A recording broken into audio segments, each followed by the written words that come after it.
어제 프란치스코 교황님께서 선종하셨습니다. 심심한 애도를 표하며 대한민국과 전 세계 가톨릭 신자들에게 깊은 위로의 뜻을 전합니다.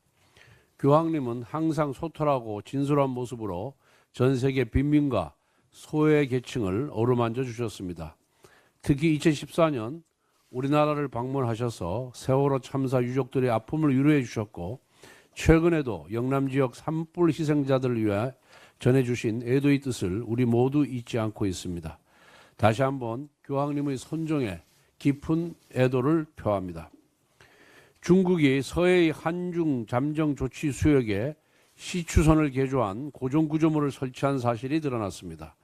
이는 잠정 수역에서 어업 이외의 다른 행위를 하지 않기로 합의한 한중 어협정을 위반한 것입니다. 무엇보다 중국의 서해 구조물 설치는 남중국해에서 썼던 수법과 유사합니다. 10여 년 전 중국은 남중국해에 인공섬을 알박기하고 남중국해 상당 부분을 중국 영해라고 주장하면서 잠식했습니다. 따라서 이번 중국의 행위는 양국 간의 협정 위반이자 대한민국 해양안보 주권에 대한 도발입니다. 중국 당국의 사과와 구조물 설치 중단을 강력하게 촉구합니다.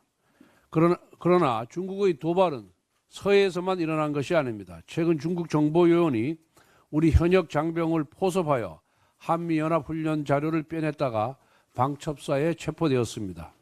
중국인의 공군기지 무단 촬영도 줄여 발생하고 있습니다. 바로 어제도 주한미군 오산기지를 촬영하던 중국인 2명이 적발됐습니다. 지난달에는 공군기지 4곳과 국제공학 3곳을 촬영한 중국 국적의 10대 2명이 체포된 바 있습니다. 하지만 현행법상 중국인의 간첩 행위를 간첩죄로 처벌할 수 없습니다. 간첩죄 적용 범위를 적극, 즉 북한에서 외국으로 확대하는 간첩법 개정안이 민주당의 반대로 가로막혀 있기 때문입니다. 민주당이 간첩법 개정에 반대하는 근본적 이유는 친중, 사대주의 때문입니다. 과거 문재인 대통령은 중국몽을 함께 하겠다고 했습니다. 이재명 후보는 빈손을 비벼대며 중국인에게 셋세하면 된다고 했습니다. 지금 진행되고 있는 중국의 서해 공정에 대해서도 단 한마디도 못하고 침묵하고 있습니다. 지난 대선 때 국민의힘이 외국인의 과도한 건강보험 혜택을 지적하자 이재명 후보는 외국인 혐오, 극우 포퓰리즘이라고 비난했습니다. 광주광역시의 정률성 기념사업을 비판하자 민주당 의원은 중국 혐오라고 비난했습니다. 이재명 후보와 민주당이 이처럼 친중, 굴종으로 일관하고 있으니 중국이 대한민국을 가벼이 보는 것입니다. 지난 20일 민주당은 공식 논평을 통해 중국의 서해 구조물 설치를 비판했습니다. 이러한 입장에 손톱만한 진정성이 있다면 간첩법 개정안부터 적극 협조할 것을 강력 촉구합니다. 어제 이재명 후보는 코리아 디스카운트를 해소해 주가 5천 시대를 열겠다고 호언장담했습니다.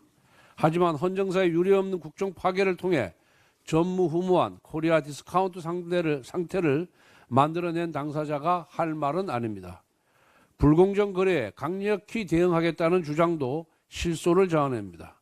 이 후보는 지난 2022년 대선 직후 수억 원대의 방산업체 주식을 매수하고 재보궐 당선 이후에 뻔뻔하게도 국방위로 보임했던 정치인입니다.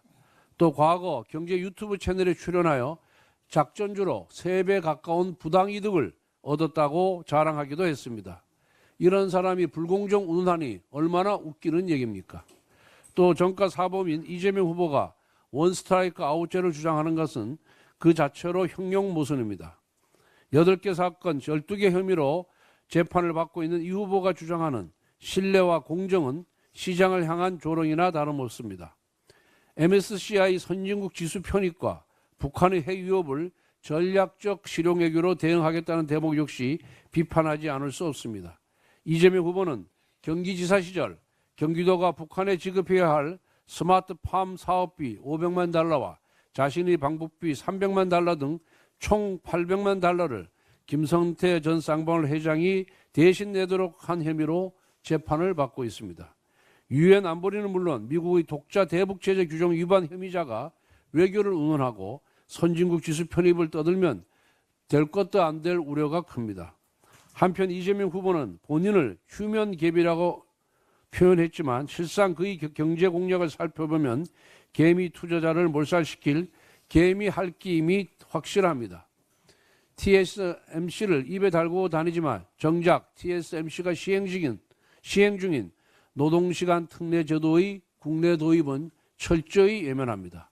엔비디아 운운하지만 다른 자리에서는 재벌 해체를 선동하고 있습니다. 자본시장법이라는 합리적인 대안이 있음에도 오직 정략적 이유만으로 상법 개정안을 다시 밀어붙이겠다고 합니다. 여기에 끝없는 불법 파업을 조장하는 노란봉투법, 기업의 영업비밀 제출을 강제하는 국회 증언감정법까지 반기업, 반시장 입법들도 줄지어 있습니다. 이처럼 대기업은 해체하고 불법 대북 송금은 하청 주고 무한 파업을 조장하며 영업기밀은 유출하고 국내 기업에게 규제만 더한다는데 무슨 수로 주가 5천을 달성할 수 있겠습니까? 국민의힘은 이재명 후보의 개미핥기 난동을 반드시 막아내겠습니다. 민주당식 반시장 포퓰리즘과 입법 폭주를 단호히 막아내고 개미 투자자들의 든든한 방패가 되겠습니다.